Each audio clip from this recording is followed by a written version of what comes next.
আমি হাফিজুর রহমানকে আমার মা আমার বাবা চোখের পানি ছেড়ে কলিজা ভরে দোয়া করেছেন, আল্লাহ সম্মান দিবেন। কিন্তু আল্লাহর জাতের কসম, আপনাদের সামনে বসাইয়া আমি যে বয়ান করতেছি, এই বয়ান আমাকে কোনোদিন আমার মাও শিখান নাই, আমার বাবাও শিখান নাই। আমার হাতে ধরে ধরে নাম লেখা, দস্তখত দেয়া, বয়ান করা, কথা বলা শিখাইছেন আমার উস্তাদ। আমার শিক্ষক আমাকে মানুষ বানাইছেন, আর আমার মা বাবা দোয়া করেছেন। এই জন্য যদি কোনো ছাত্র শিক্ষকের সাথে বেয়াদবি করে বরদোয়া নেয়, আল্লাহর জাতের কসম ওর মরণের আগেই গজব চলে আসবে। রাস্তায় চলি, মাঝে মাঝে বহু ল্যাংটা পাগল দেখি, আরবিতে কথা বলে, ইংলিশে কথা বলে। পাগল আবার ইংলিশ কেন বলে, আরবি বলে কেন? চিন্তা ভাবনা করে দেখলাম পাগল হইয়া ইংলিশ শিখে নাই, আরবি শিখে নাই, বরং স্কুল বা মাদ্রাসার ভালো ছাত্র ছিল, বেয়াদবি করে পাগল হয়ে গেছে। জমিনে কোনো মা বাবা সন্তানের জন্য বরদোয়া করে না, জমিনের মধ্যে কোনো শিক্ষক ছাত্রের জন্য বরদোয়া করে না। কিন্তু কষ্ট যখন আসে তখন একটা নিঃশ্বাস বের হয়, আহ, এই নিঃশ্বাসটা অভিশাপ, একটা নিঃশ্বাস। আসমান থেকে ফয়সালা চলে আসে।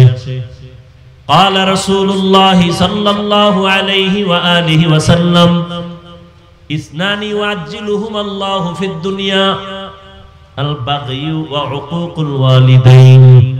পয়গম্বর বলেন, দুইটা অন্যায় আছে যদি করো, শাস্তিটা মরার আগেই হবে। প্রথম অন্যায়ের নাম জুলুম, দ্বিতীয় অপরাধের নাম মা বাবার সাথে বেয়াদবি। জুলুম আবার তিন প্রকার: আল্লাহর সাথে জুলুম, নিজের সাথে জুলুম, অন্যের সাথে জুলুম। আল্লাহর সাথে জুলুমের নাম শিরিক, ইন্নাশ শিরকা লাযুলমুন আযীম। নিজের সাথে জুলুম আবার আলাদা আলাদা। আমি নিজে মানে শুধু ব্যক্তি একা না, কু আনফুসাকুম ওয়া আহলিকুম নারা। আল্লাহ আমাকে হাত দান করেছেন, রহমতের নবীর পরে বর্তমান দুনিয়াতে বহু আল্লাহর প্রিয় গোলাম আছেন, আল্লাহর বড় মহব্বতের গোলাম। এমনও আছেন যাদের কথা বাঘে শুনে, যাদের কথা অন্য প্রাণীও শুনে, কারণ এটা সম্মান আমার আল্লাহ দান করেন। আর এই সম্মানটা বারে বিনয়ী হওয়ার কারণে, যত বিনয়ী হবে, নরম হয়ে চলবে, আল্লাহ তার মর্যাদা শুধু বাড়াতেই থাকবেন।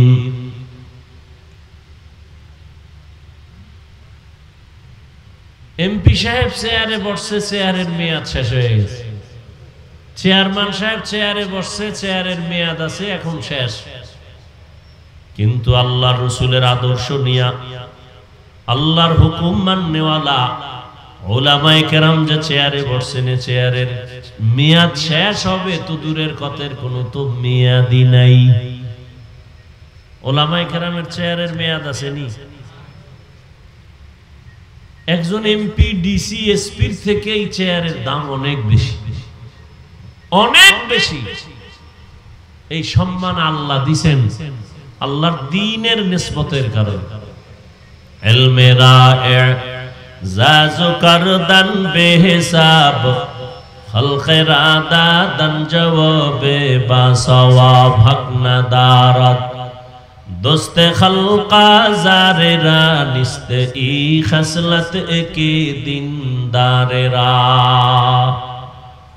আপনারা সবাই দামি মানুষ, তো বুঝাবারও কোনো এলেম নাই, ভাষা তো নাই, এরপরও যাও কিছু বলবো এর মধ্যে ভয়। যারা দেখতে নারী চলন বাঁকা, এই সমস্যায় আরো সমস্যা। বয়ান কি করব? আপনাদেরকে বয়ান করার মতো যে এলেমের প্রয়োজন, যেই উপরের তবকার প্রয়োজন, তার হাজার কোটি ভাগের বিন্দু মাত্র নাই, চিন্তাও করা যায় না। এরপর কেন দাওয়াত দেয় আমাকে তাও আমি বুঝি না। তবে চট্টগ্রামের একজন ওলিয়ে কামেল, আল্লাহ পাকের প্রিয় গোলাম, আহলুল্লাহ যাকে বলে, দুনিয়া থেকে চলে গেছেন মুফতি আজিজুল হক রহমতুল্লাহ আলাইহি। তার কথা আমাদের মুরব্বীদের জবানে শুনছি, জীবনীতে দেখেছি, এগুলো নকল করি। যে বয়ান যে আমরা করি, আমরা তো বড় বক্তা, আন্তর্জাতিক মানের বক্তা। এই যে বয়ান করি, বয়ান করার মধ্যে এলেম আমলের কোনো দখল থাকে না, বাহাদুরি চলে না। যে বয়ান হয়, বয়ান হওয়ার ভেতরে পুঁজি লাগে দুইটা। এক আল্লাহর রহমত, আর একটা পুঁজি লাগে উপস্থিত শ্রোতা যারা, এদের অন্তরের নিরঙ্কুশ মোহব্বত।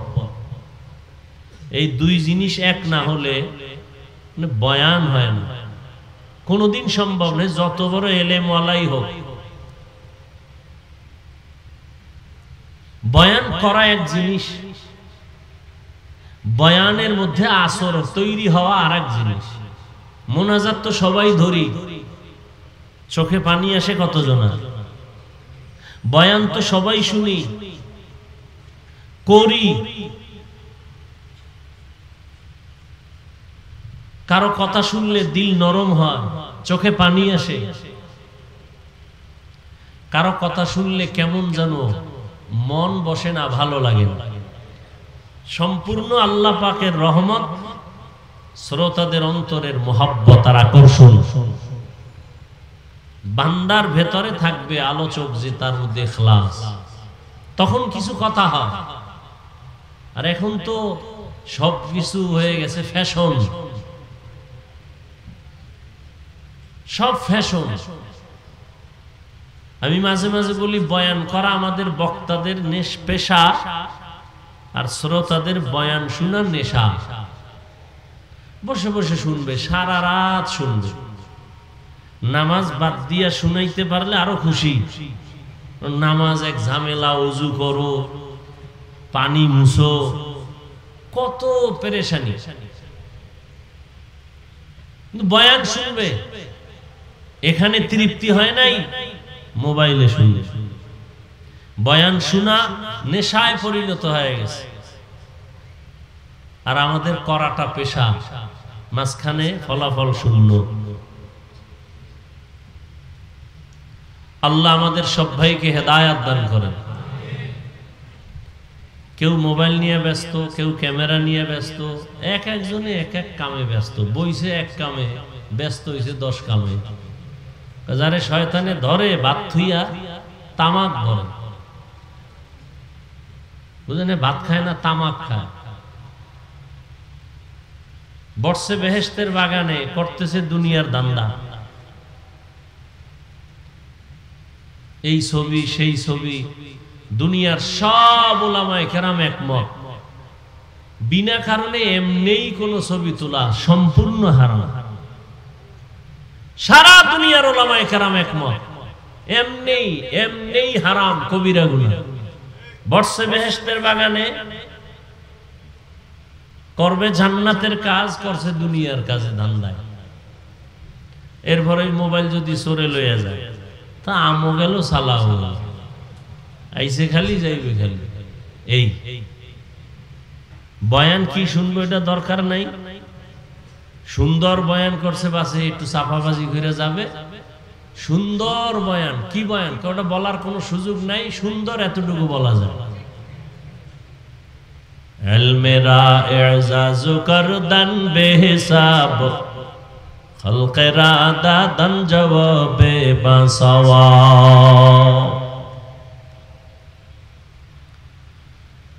রহমতের নবী, যার কোনো গুনাহ নাই, কেউ সন্দেহ করলে তার ঈমান চলে যাবে। সেই রহমতের নবী কতটা বিনয়ী হয়ে চলেন। মক্কার চরিত্রহীন মানুষগুলো নবীর এত আশিক। কেমন বিনয়ী নবী আমার! 63 বছর হায়াতে কখনো রহমতের নবী কাউকে একটা গালি দেন নাই।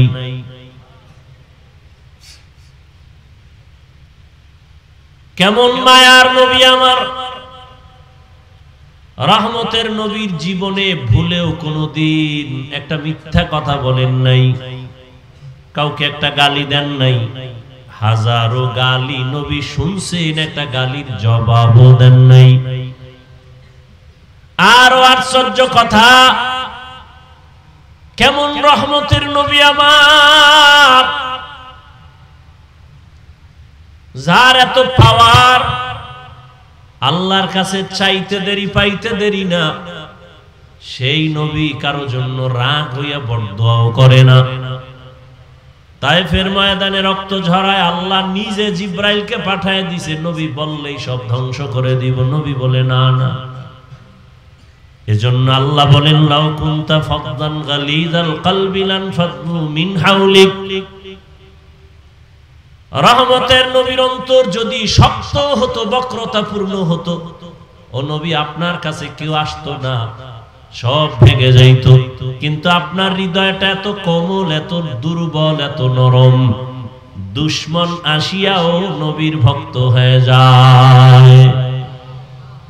রহমতের নবী কোনদিন জীবনে দুটো চোখ মোবারক গরম করে কারো দিকে তাকান নাই। দুটো চোখ মোবারক গরম করে নবী কোনদিন কারো দিকে ভুলেও গরম চোখে তাকান নাই। মাত্র 13 বছরের ব্যবধানে মক্কার চরিত্রহীন লম্পট এতটা নবীর আশিক। নবীজি বলেন, আমাকে দেখা মাত্র দিলটা মানুষের নরম হয়ে যায়। অল্প টাইমে মক্কার এই চরিত্রহীন মানুষগুলো জান্নাতের টিকিট পাইল, শুধু নবীর ব্যবহার আর কিছুই না। নবীর সুন্দর নরম আচরণ,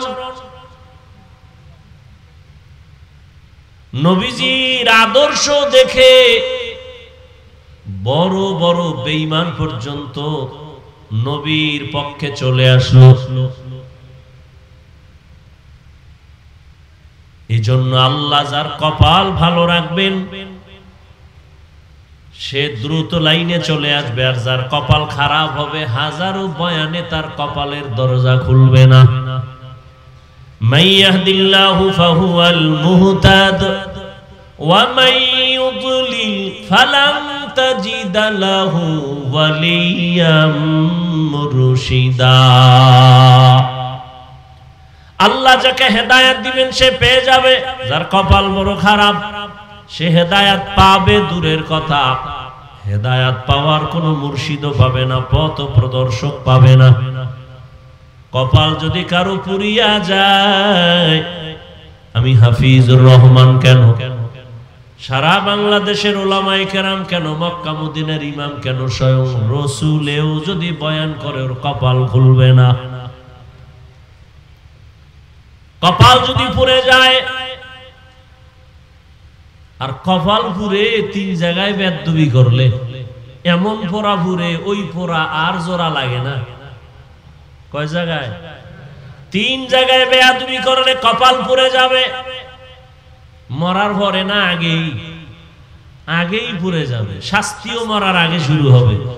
এক জায়গা হলো মা বাবা। মা বাবার সাথে যদি বেয়াদবি করে, ওই সন্তান মরার আগেই বিছানায় পড়ে যাবে, বিচার শুরু হয়ে যাবে। দ্বিতীয় জায়গা শিক্ষক। আমি হাফিজুর রহমানকে আমার মা আমার বাবা চোখের পানি ছেড়ে কলিজা ভরে দোয়া করেছেন, আল্লাহ সম্মান দিছেন। কিন্তু আল্লাহর জাতের কসম, আপনাদের সামনে বসাইয়া আমি যে বয়ান করতেছি, এই বয়ান আমাকে কোনোদিন আমার মাও শিখান নাই, আমার বাবাও শিখান নাই। আমার হাতে ধরে ধরে নাম লেখা, দস্তখত দেয়া, বয়ান করা, কথা বলা শিখাইছেন আমার উস্তাদ। আমার শিক্ষক আমাকে মানুষ বানাইছেন, আর আমার মা বাবা দোয়া করেছেন এই জন্য যদি কোনো ছাত্র শিক্ষকের সাথে বেয়াদবি করে বরদোয়া নেয়, আল্লাহর জাতের কসম ওর মরণের আগেই গজব চলে আসবে। রাস্তায় চলি মাঝে মাঝে বহু ল্যাংটা পাগল দেখি, আরবিতে কথা বলে, ইংলিশে কথা বলে। পাগল আবার ইংলিশ কেন বলে, আরবি বলে কেন? চিন্তা ভাবনা করে দেখলাম পাগল হইয়া ইংলিশ শিখে নাই, আরবি শিখে নাই, বরং স্কুল বা মাদ্রাসার ভালো ছাত্র ছিল, বেয়াদবি করে পাগল হয়ে গেছে। জমিনে কোনো মা বাবা সন্তানের জন্য বরদোয়া করে না, জমিনের মধ্যে কোনো শিক্ষক ছাত্রের জন্য বরদোয়া করে না। কিন্তু কষ্ট যখন আসে তখন একটা নিঃশ্বাস বের হয়, আহ, এই নিঃশ্বাসটা অভিশাপ, একটা নিঃশ্বাস। আসমান থেকে ফয়সালা চলে আসে। قال رسول الله صلى الله عليه وآله وسلم اثنان يعجلهما الله في الدنيا البغي وعقوق الوالدين। পয়গম্বর বলেন, দুইটা অন্যায় আছে যদি করো শাস্তিটা মরার আগেই হবে। প্রথম অন্যায়ের নাম জুলুম, দ্বিতীয় অপরাধের নাম মা বাবার সাথে বেয়াদবি। জুলুম আবার তিন প্রকার, আল্লাহর সাথে জুলুম, নিজের সাথে জুলুম, অন্যের সাথে জুলুম। আল্লাহর সাথে জুলুমের নাম শিরিক, ইন্নাশ শিরকা লাযুলমুন আযীম। নিজের সাথে জুলুম আবার আলাদা আলাদা। আমি নিজে মানে শুধু ব্যক্তি একা না, কু আনফুসাকুম ওয়া আহলিকুম নারা। আল্লাহ আমাকে হাত দান করেছেন, এটার আলাদা ডিউটি আছে, বিনা কারণে আল্লাহ দেন নাই। 5টা আঙ্গুল দিছেন, এক একটা আঙ্গুলের মধ্যে আবার 4টা করে দাগ আছে, গিরা আছে। কি বলে এলাকায় আঙ্গুলের, এগুলের কি বলে? হ্যাঁ, গিরা। এরকম কয়টা আছে এক আঙ্গুলে? 5টায় কয়টা? 5 আঙ্গুলে কয়টা? 20টা করে এখানে গিরা লাগানো আছে, দাগ দেওয়া। এটাও আল্লাহ বিনা কারণে দেন নাই। বান্দা তুমি নামাজ পড়িয়া সালাম ফিরাইয়া 33 বার সুবহানাল্লাহর আমল করো, 33 বার আলহামদুলিল্লাহ তাসবিহ পড়ো, 34 বার আল্লাহু আকবারের তাসবিহ পড়ো, ডান হাতের আঙ্গুল গনে গনে গনে গনে হক আদায় করো। আল-ইয়াওমা নাখতিমু আলা আফওয়াহিহিম ওয়া তুকাল্লিমুনা আইদিহিম ওয়া তাশহাদু আরজুলুহুম ওয়া তাশহাদু আরজুলুহুম বিমা কানু ইয়াকসিবুন। দস্তগুয়াদ মঞ্চুনি দুজদিদাম, লব্বগুয়াদ মঞ্চুনি বসিদাম, চশমগুয়াদ চিদাম গামজাহারাম, গোশগুয়াদ চিদাম সমরুল কালাম। হাতটা আল্লাহ যে কাজের জন্য দিছে, ওই কাজে হাতকে ব্যবহার না করা হাতের জুলুম। আল্লাহ দুটো চক্ষু দান করেছেন ডিউটি করার জন্য। আল্লাহর দেওয়া ডিউটিতে যদি ওই চোখ ব্যবহার না করা হয়, চোখের জুলুম। এই চক্ষু দিয়া মা বাবা দেখবা সওয়াব, এই দুইটা চক্ষু দিয়া আল্লাহর প্রিয় ওলিদের চেহারা দেখবা সওয়াব, এই দুটো চক্ষু দিয়ে আল্লাহর কোরআন খুলে তাকায় তাকায় দেখবা সওয়াব। এই চোখ দিয়া বান্দা তুমি বাইতুল্লাহর দিকে তাকায় থাকবা সওয়াব। যদি এর বাহিরে তাকাও চোখের জুলুম। জবান আল্লাহ দান করেছেন যে ডিউটি করার জন্য, ডিউটি না করলে জবানের জুলুম। এগুলো আমার ব্যক্তি, পুরো ব্যক্তি। এবার আহাল, আল্লাহ ছেলে দিছেন, ছেলে আমার আহাল। আমি স্বামী, স্ত্রী আমার আহাল। আমি শিক্ষক, আমার ছাত্র আহাল। আমি মসজিদের ইমাম, আমার মুসল্লিগণ আমার আহাল। আমি আলেম, উম্মত আমার আহাল। কু আনফুসাকুম ওয়া আহলিকুম নারা। জাহান্নাম থেকে ইমাম সাহেব তুমি আগে বাঁচো, তোমার মুসল্লিয়া হালদেরকেও বাঁচাও। জাহান্নাম থেকে বাবা নিজেকে আগে বাঁচাও, তোমার আহাল সন্তানকে বাঁচাও। জাহান্নাম থেকে স্বামী তোমাকে আগে বাঁচাও, তোমার আহাল স্ত্রীকে বাঁচাও। নিজে বাঁচলাম হয়ে গেল না, কোনোদিন হবে না। রহমতের নবী সুন্দর আদর্শের কারণে মক্কার মানুষ এতটা দামি হয়ে গেল, সারা দুনিয়ার মানুষের জন্য কিয়ামত পর্যন্ত এক একজন সাহাবী এক একটা নক্ষত্র। নবী বলেন আসহাবী কান নুজুম, আকাশের তারকার মতো এক একজন সাহাবী উম্মতের হেদায়েতের জন্য। আকাশের তারকার সাথে তুলনা কেন? বলে আরবের মানুষ, এখনো মানুষ আছে ওই কক্সবাজার আমাদের কুয়াকাটা বঙ্গোপসাগরের অনেক ভেতরে যায় মাছ ধরার জন্য। গভীর পানির মধ্যে গিয়া জাল ফেলে, ইলিশ গভীর পানির মধ্যে থাকে, 200, 300, 500 হাত পানিতে গিয়া জাল ফেলে ইলিশ মাছ ধরার জন্য। ওখানে তো নেটওয়ার্ক নাই, তো জেলেরা চলাফেরা করে কেমনে? কয় তারকা দেখে আমরা এরপরে রাস্তা খুঁজি, ওটা ওরা বুঝে। আরবের মানুষ তারকা দেখে ভালো মন্দ যাচাই করে। রহমতের নবী বলেন উম্মত কিয়ামত পর্যন্ত আমি আর কোনোদিন আসবো না, আমার রেখে যাওয়া আদর্শ আর আমার সাহাবায়ে কেরামের আদর্শ দেখে তোমরা হেদায়েতের পথ নির্ণয় করো, কারণ আমার এক একজন সাহাবী হেদায়েতের জন্য একটা তারকা। আজকে প্রতিযোগিতা লাগছে সাহাবায়ে কেরামের বিরুদ্ধে কথা বলা, আছে না নাই? কোন হিন্দু কিন্তু এই প্রতিযোগিতায় নাই, ইহুদিও নাই, খ্রিস্টান নাই, বৌদ্ধ নাই, বিধর্মীরা নাই, নামদারি মুসলমানরা প্রতিযোগিতা লাগছে। বাংলার জমিনের মধ্যে বসিয়া ওমরে ফারুক রাদিয়াল্লাহু তাআলা আনহুকে ভণ্ড বলার মতো সাহস করনে ওলা টুপিওয়ালাও আছে।